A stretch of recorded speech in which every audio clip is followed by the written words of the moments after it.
Olá, amigos, tudo bem com vocês? Estamos de volta com o nosso Conversa de Política e nós continuamos aquela série de conversar com os principais pré-candidatos do interior do estado. E estamos recebendo aí o ex-prefeito de Dianópolis, ex-deputado estadual, que vai falar com a gente, que mais uma vez é pré-candidato lá em Dianópolis, essa linda e maravilhosa, da temperatura mais agradável do estado, que eu adoro Dianópolis e faz tempo que eu não vou. Preciso voltar aí. Salomão, obrigado primeiro por atender a gente. E é isso mesmo, quer dizer, essa deve ser a quarta ou quinta candidatura sua. Como que é isso? Boa tarde, Kleber. Mais uma vez, agradecer por esse espaço, por essa oportunidade, né? Você que sempre está em contato conosco, e isso é muito bom, a gente ter esse canal com a imprensa do seu estilo, do seu perfil, né? A credibilidade, o respeito que você tem no estado e quem sabe, acho que até no Brasil todo, né? Kleber Toledo hoje é conhecido. Você é paranaense, né? Na verdade, eu sou paulista, mas eu morei muitos anos no Paraná. E a minha família hoje mora toda no Paraná, né? Então todo mundo pensa que eu sou paranaense. Na verdade, eu sou paulista, mas vivi boa parte da minha vida lá no Paraná. Olha que bom. Então, Kleber, respondendo à sua indagação, na verdade essa é a quinta disputa pela prefeitura de Dianópolis, né? Eu já me candidatei 4 vezes, tá empatado, eu ganhei 2 e perdi 2. Então, nessa oportunidade, a gente está trabalhando a candidatura, já estamos num período de pré-campanha, como você sabe, né? E agora o pleito foi adiado para novembro. Isso, de certa forma, tem um lado positivo e um lado negativo. Eu, por exemplo, eu sou radicalmente contra essa coisa de gastança em política, sabe? Essa influência nefasta do poder econômico, isso desequilibra a disputa, né? Então, quanto mais tempo, mais espaço você dá para os endinheirados. E por incrível que pareça, essa pandemia, que é uma peste, uma lástima, trouxe, assim, por um lado, acho que o único benefício na questão política é porque nós vamos economizar. Por quê? Não vai ter reunião, não vai ter comício, não vai ter gente trabalhando na rua. E, de certa forma, hoje a disputa, a campanha vai ser pelas redes sociais. Vai ser uma eleição essencialmente digital, né? Virtual. E atípica, né? Então a gente tem que estar sintonizado e antenado nisso para a gente não ser atropelado pela modernidade, como se diz, né? E é um fato novo. A sua primeira candidatura foi antes da sua eleição, né?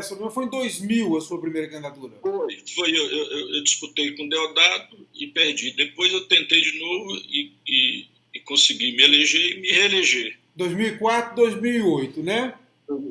Isso. E 2008, 2012. Aí em 2012... tá. Você foi à reeleição em 2008, é isso. E aí foi até 2012... E voltou a disputar em 2016. 2016 e perdi para o atual prefeito. Né? Agora, para deputado estadual, você já bateu na trave já 2 vezes, não foi? Na verdade, eu disputei também 4 eleições para deputado estadual. 4 para estadual? E eu fiquei como suplente 3 vezes. Na primeira, a gente nem fez deputado, né? E depois, na segunda, eu fiquei como primeiro suplente, na terceira como primeiro suplente e agora como segundo suplente. Então, eu já tentei a Assembleia 4 vezes. A gente começando a conversar com isso, já que estamos falando de política, né? Vamos falar de política mais ampla. A região sudeste, eu até escrevi já algumas vezes sobre isso, ela ressente muito dessa necessidade de ter uma representação estadual e, por que não, até federal, né? Nós temos excelentes nomes, igual o seu, outros nomes nós tivemos. A região já teve representação no passado, né? O próprio Freire Júnior, O velho Zé Freire, né? o Zé Freire, mas mais de uns anos para cá é uma região que ela perdeu muito em representação e perde também do ponto de vista político e administrativo, né, não, Salomão? Como que você vê essa questão? Eu vejo isso com muita tristeza. Eu acho que falta uma percepção mais acurada da população, do eleitorado, a respeito da importância da representatividade. Então, nós estamos aqui na orfandade há muito tempo, né? E com isso a gente perde muito, Kleber. Você sabe, né? O significado de ter um representante na Assembleia e mais ainda no Congresso Nacional, né? Infelizmente, assim, nós deixamos de captar e de obter muitos recursos exatamente por isso, porque com esse sistema proporcional é muito difícil a gente concorrer com quem tem mandato, a disputa fica muito desigual. Os nossos concorrentes já entram com a estrutura de gabinete, de emenda. Essas emenda para mim é uma excrescência. Eu também acho. Eu acho que desvirtua o papel da atividade parlamentar, não tem nada a ver. Agora você vai concorrer com, por exemplo, no estadual tem mais de 3 milhões de emenda, 3 milhões, né? Sim. Federal, só a emenda individual são 16 milhões, se não me engano. E a estrutura de gabinete? E como é que você faz para conseguir apoio?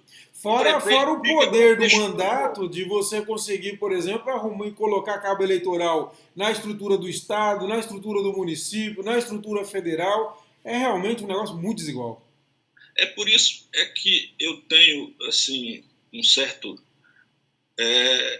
vamos dizer assim, uma posição um tanto quanto radical a respeito do voto proporcional. Eu acho que está passando da hora de implantar o voto distrital. Também acho. Também defendo isso há muito tempo. Porque o que acontece? Os concorrentes com mandato, principalmente os endinheirados, e às vezes que não tem mandato, mas tem muito dinheiro, eles chegam na reta final e eles atropelam a gente.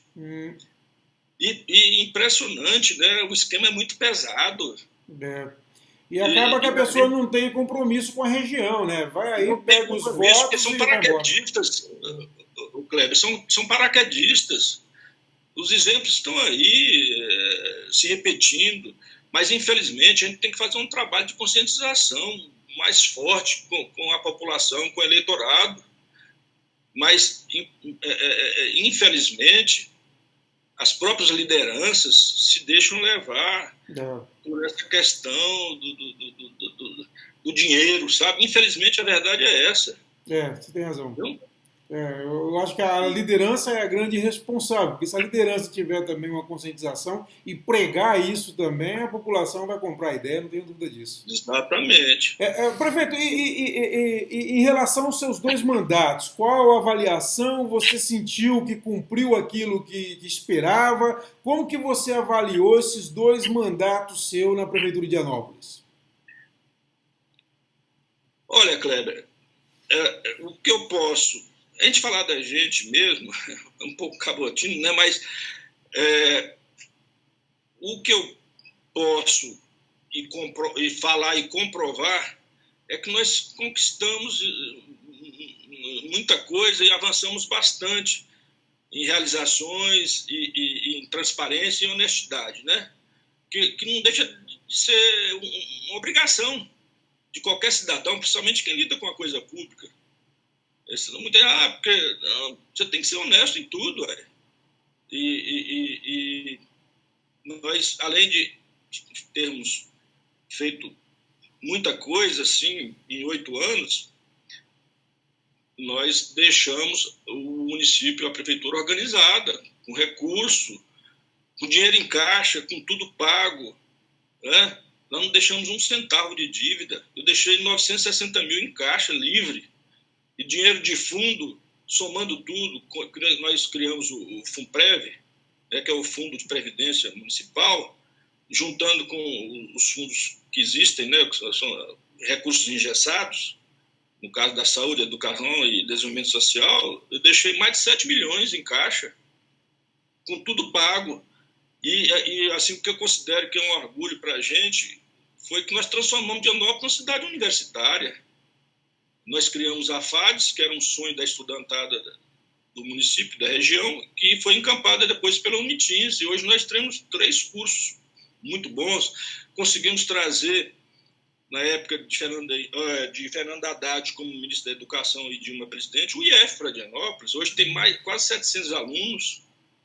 Você não imagina o efeito multiplicador disso, tanto no ensino como na economia da região.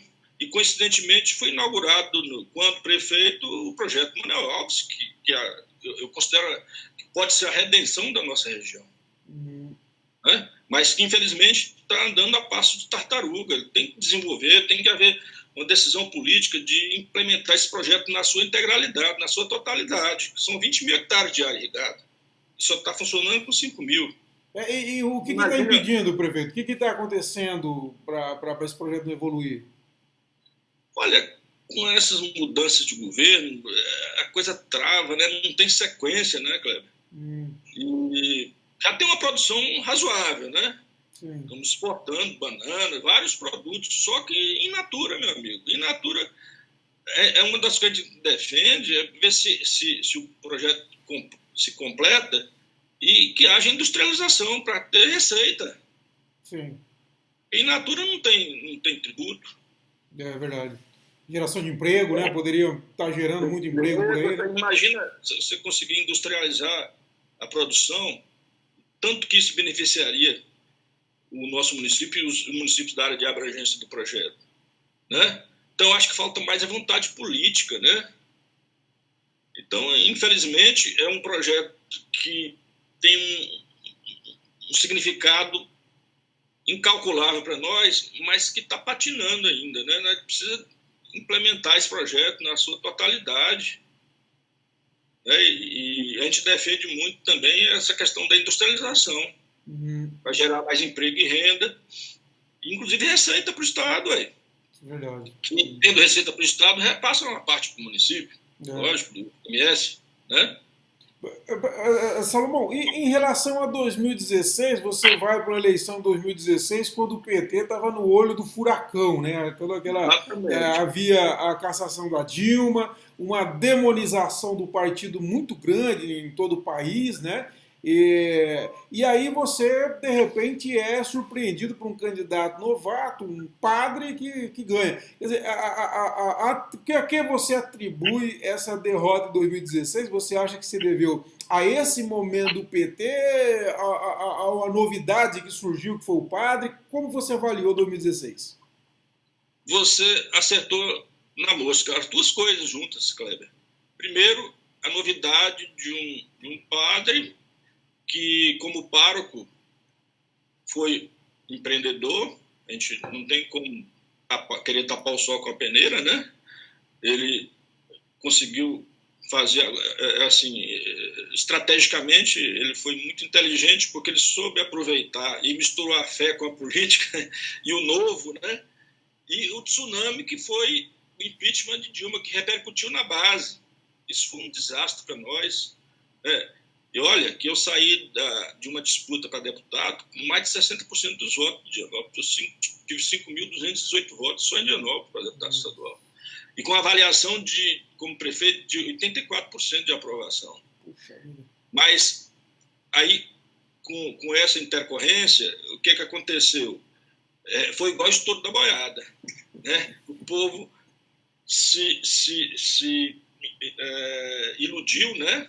Assim, entre aspas, com o novo, com a questão do padre e tal, e foi descambando para um lado. Quando a gente viu, o estrago já tinha sido feito. E eu acho que isso faz parte do jogo, essa alternância do poder também. Da mesma maneira que eu ganhei a eleição, a gente tem que saber perder também. Né? Senão não seria eleição, seria... não, nós vamos bater palma aqui e vamos eleger fulano. Não. Aclamação. É um jogo, seria aclamação no caso. Eu respeito muito a vontade popular e o voto, Porque da mesma maneira que a gente acha bom quando elege, você também tem que aceitar quando é derrotado, por várias razões, como você citou aí. Várias coisas que juntaram e essa mistura aí deu no que deu. Agora, o resultado é que não sei, né? Isso aí o povo vai avaliar agora na próxima eleição. É isso que eu ia perguntar para você. Você conseguiu, sempre só ouvi elogios da sua administração, sempre foi bastante elogiada, e você conseguiu eleger, se reeleger, e depois de você, os outros prefeitos não conseguiram. Nós não tivemos o anterior, ele era vereador, né, não conseguiu a reeleição, e sequer ir à reeleição, não foi candidato sequer à reeleição, e nós tivemos agora, estamos tendo agora também nesse momento, um outro prefeito que sequer vai conseguir a reeleição. Quer dizer, qual foi a receita sua? Logicamente que não vai dar nem para o público que está aí agora usar, se você falar, mas qual que é a dificuldade para aquele, se você que esteve no lugar deles, que você avalia para conquistar esse espaço de reeleição? Olha, Kleber, tem umas coisas, o Ciro é bem desbocado e ele costuma extrapolar nas suas manifestações algumas vezes, mas ele, a respeito da disputa presidencial, que começaram a tentar fabricar aí o Luciano Huck, e o Ciro falou assim, olha, a presidência da República não foi feito para amador, né? Para estagiário. Então, uma coisa é uma coisa, outra coisa é outra coisa. Então, prefeitura, fazendo um paralelo, guardadas as devidas proporções, prefeitura não foi feita para estagiário, para amador. Né? Você tem que ter noção da coisa pública, os trâmites, os canais, e saber como administrar. Uma coisa que está muito evidente, e isso foi alertado na época, igreja é uma coisa, prefeitura é outra coisa. Então, esse rapaz, que é uma pessoa, não tenho nada contra, né? Ele parece que misturou as coisas e aí não soube como sair desse embaraço, né? E no final do mandato, assim, eu nunca vi na história de Dianópolis um prefeito com um desgaste, com uma rejeição tão alta como a dele. É impressionante. A gente falar isso fica até assim um pouco desagradável, porque adversário, né, e eu perdi a eleição, mas é a pura verdade. Se você fizer uma pesquisa hoje aqui, e eu estava torcendo para ele ser candidato, rapaz, mas acho que ele jogou a toalha, viu? Pelo menos o que ele fala aí é que não vai ser candidato. Né? Ele falou para mim que não vai disputar a eleição. Que está arrependido, né? Agora mostra também, prefeito, nós tivemos uma onda no Brasil do apolítico, né? Eu sempre me preocupei com isso, porque eu sempre lidei com política e como você disse, eu também concordo, a política não é para qualquer pessoa. Ela fala assim, você ser um gestor, automaticamente você é um bom administrador público. E na verdade não é isso, porque você tem que saber conduzir duas coisas, manobrar duas marchas, vamos dizer, a marcha da política e a marcha da administração. E a gente tem visto essa onda da apolítica, me parece que vem perdendo força, porque tem muitas gestões nesse sentido. Quer dizer, é que a pessoa pensou que se o fato de ser um empresário, ou de fato de ter uma popularidade, por exemplo, apenas, sem também ter nenhuma experiência de gestão, bastava para ser um bom prefeito, por exemplo. O senhor concorda com isso? Eu acho que há necessidade dessas duas mãos, quer dizer, da administração pública e também da política? Como o senhor vê essa questão? Eu concordo plenamente com a sua colocação, né? Porque existem detalhes que orientam no sentido de como você deve fazer política, né? Então, não existe uma relação direta entre uma coisa e outra, como você mencionou. Né? Primeiro, você tem que saber conhecer a estrutura, a engrenagem, né? E saber lidar com isso. Né? Como muita gente gosta de comparar aqui. Na igreja, o padre pede, o povo doa. Na prefeitura, o povo vai lá e pedir, né? E o prefeito tem que resolver. Na igreja, não, é diferente. Eu falo assim em relação ao atual prefeito, né? Sim. Mas, assim, comparativamente, né, em outras situações, eu acho que tem que ter um conhecimento mínimo do que é administração pública, de como funciona o processo em Brasília e em Palmas, né? Esses canais que você tem que saber como caminhar por esses trechos, né? E saber chegar no ponto que você tem que saber chegar.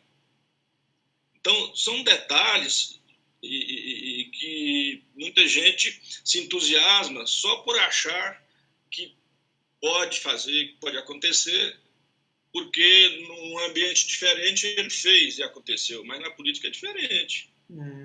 Tem que ter traquejo. E Né? você agora, num terceiro mandato, né? Qual é a proposta? O que você vê? Bom, primeiro você deixou um trabalho, como você disse, organizado. Nós passamos já por 2 gestões que, pelo jeito, tiveram problemas, então, ou seja, vai ter que fazer um trabalho de reorganização, possivelmente.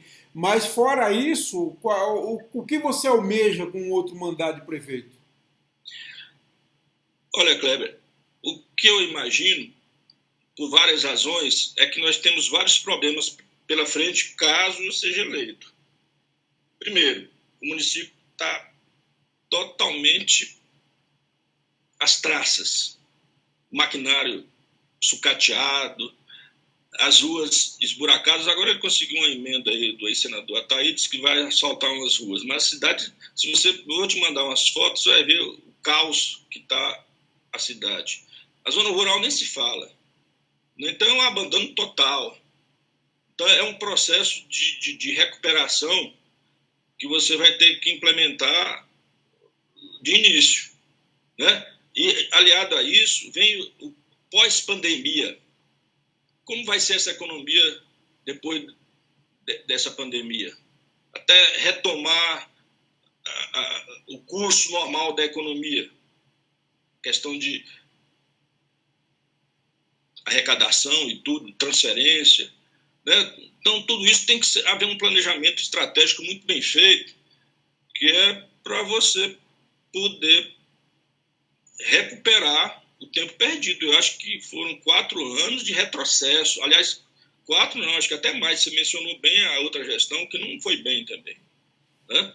Então, Dianópolis está a exigir uma postura diferente de um gestor que conheça a realidade, que trate a coisa pública com mais seriedade, né? Com transparência e, acima de tudo, com honestidade. Né? A gente ouve tanta história aí que é de arrepiar. Então, eu acho que o básico, você não tem que inventar a roda. É fazer o beabá como tem que ser feito. Só gastar o que puder. Existem os limites da lei de responsabilidade fiscal. Tudo isso você tem que observar. Porque tem os órgãos de fiscalização que estão aí para combater esses desmandos. Prefeito, articulação aí para essa sua candidatura, quer dizer, você parece que já tem o vice decidido, e as composições, como que está isso? Como que o senhor tem trabalhado, o que tem buscado, tem novos partidos aí para conversar? A gente já vem cuidando nesse período de pré-campanha, mais precisamente há quase um ano, conversando com os companheiros e com os partidos com os quais a gente tem ligação, né? E estamos apalavrados hoje com 8 partidos, dependendo das convenções, para a gente bater o martelo. Eu acho que isso dá uma certa consistência na nossa coligação e na disputa, e já escolhemos o vice, que é o ex-vereador Dico, né? E eu vejo assim um cenário ainda um pouco nebuloso do lado de lá, porque tem uma candidatura aí, duas candidaturas já colocadas, com chapa de prefeito e vice de candidato, né? Mas ainda a gente não tem uma definição de quem é quem. Inclusive, há muita dúvida a respeito da disputa do atual prefeito, porque, embora ele tenha dito e repetido que não vai candidatar, mas ainda tem muita gente que aposta que ele está fazendo um jogo de esconde-esconde, né? Então, eu tô torcendo para que ele seja candidato, né? Porque acho que ele está agora preocupado em convencer o bispo a voltar para a igreja, né? Esse é outro detalhe. Mas eu acho que ele não gostou de ser político, não. Ou pelo menos é o que ele quer deixar transparecer, né? Então nós temos hoje conosco, e uma das coisas que desde o início preocupa a gente é justamente você ter uma base que possa facilitar um acesso em Brasília e em Palmas, né? Então, com esses partidos que estão conosco, que estão apalavrados conosco, nós temos aí em torno de 6 parlamentares só no Congresso, né? Do nosso lado. Você já tem como citar os partidos que estão definidos? Olha, com chapa para vereador, nós temos 5 partidos, né? Que é o PT, que é o meu partido, o MDB, o Podemos, o PL e o DEM. O PL e o DEM ainda estão dependendo de alguns detalhes, mas o MDB e o Podemos já estão declaradamente conosco. Né? E sem chapa de vereador, nós temos o PP, o PSD, o PCdoB e o PV. Certo. Né? Que estão assim, inclusive o vice nosso é do PP, da senadora Cátia Abreu, né? Que é presidida pelo senador Cátia Abreu. Sim. Então, eu sinto que nós temos uma base bastante assim, fortalecida em termos de coligação de partido, né? Isso é bom. E para a gente encerrar, me diga uma coisa. Sempre me falaram assim, o Salomão devia sair do PT, é um bom político, mas no PT, o PT atrapalha ele. E você se insistiu, ficou no PT. Por que você decidiu ficar no PT? E você acha que aquela crise de imagem que atingiu, aquele tsunami que você falou de 2016 já passou? Eu acho que o PT... Eu não sei se eu estou exagerando, ele está igual o Fênix. Porque nós que tínhamos... Quando eu fui eleito a primeira vez, nós tínhamos 16 prefeitos. E foi só caindo, né? Sim. E todo mundo sabe que o PT teve suas falhas e Lula fala com muita propriedade que quem errou tem que pagar pelos seus erros. Tem que fazer meia-culpa. Eu vejo aí no ranking da corrupção, o PT está em 9º lugar. E aí, mas ele é demonizado por todo mundo. Quase todos, né? E aí você vai ver os outros partidos.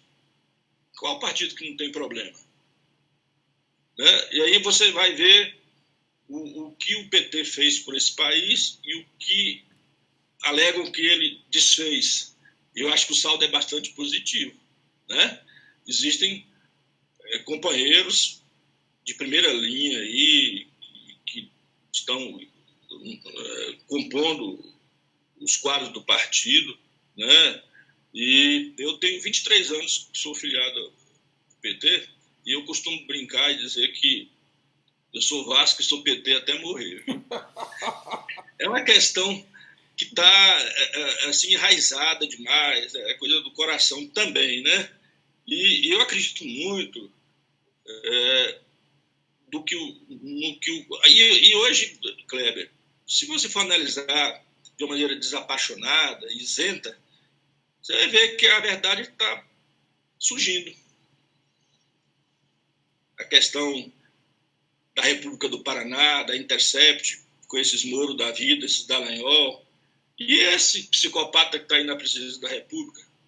Né? Eu não entendo até hoje como é que uma pessoa despreparada e desequilibrada consegue chegar no posto mais alto da República, né? Mas aconteceu, agora a gente vai ter que aguentar, não sei até quando, né? E uma possível gestão de Salomão, como conviveria aí com o governo Bolsonaro?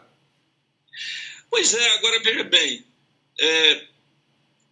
o orçamento hoje estabelece que as emendas são impositivas. Então, quer queira ele, quer não queira, os recursos virão da mesma maneira. Então, eu acho que ele fez um manifesto muito infeliz em relação aos governadores do Nordeste, uma época, e ele ficou desmoralizado, porque não tem como ele interferir nisso. É lei, meu amigo.